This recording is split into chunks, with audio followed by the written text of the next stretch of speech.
মায়ের চেয়ে মাসির দরদ বেশি, তাই না আপনাদের? দেখুন, তারেক রহমান কিন্তু যথার্থ প্রাপ্তবয়স্কের একজন মানুষ।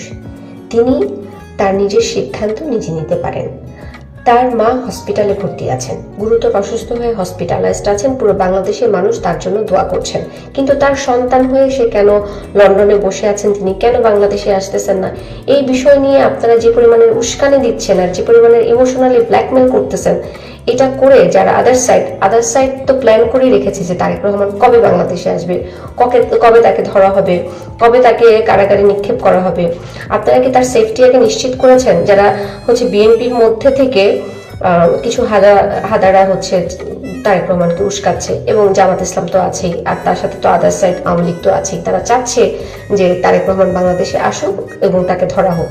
দেখুন, তার মা, অবশ্যই তার পরিবার, তার মা, তার চাইতেও বড় হচ্ছে তার দেশ। সে যদি বাংলাদেশে আসে, তার সেফটি আসলে কতটুকু নিশ্চিত, সে আসলে কতটুকু সেফ? সে আসলো, সে মরে গেল, তার মাকে সে দেখতেও পারলো না, তারপরে এসে লাভ কি? আদার সাইড তো চাচ্ছি যে সে যে কোনো ভাবে বাংলাদেশে ঢুকুক।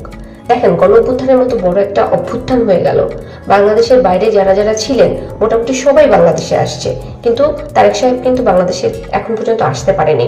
নিশ্চয়ই এখানে কিন্তু আছে, নির্বাচন সামনে চলে আসছে, নির্বাচন নিয়ে কত কিছু হচ্ছে, এরপরও তিনি বাংলাদেশে আসতে পারতেছেন না। তার মা হসপিটালাইজড, আমাদের মা হসপিটালাইজড হলে আমরা উড়ে চলে যাই, কারণ আমাদের কোনো বাধা নাই, কিন্তু তার মা হসপিটালে সে আসতে পারতেছে না।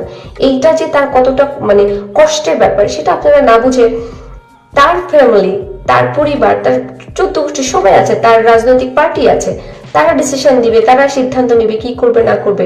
আপনারা হচ্ছে মাথা ঘামাচ্ছেন সে কেন বাংলাদেশে আসলো না, সে কেন এটা করলো না। আরে ভাই, এখন তার মা অসুস্থ, বেগম খালেদা জিয়া অসুস্থ, তার জন্য আপনারা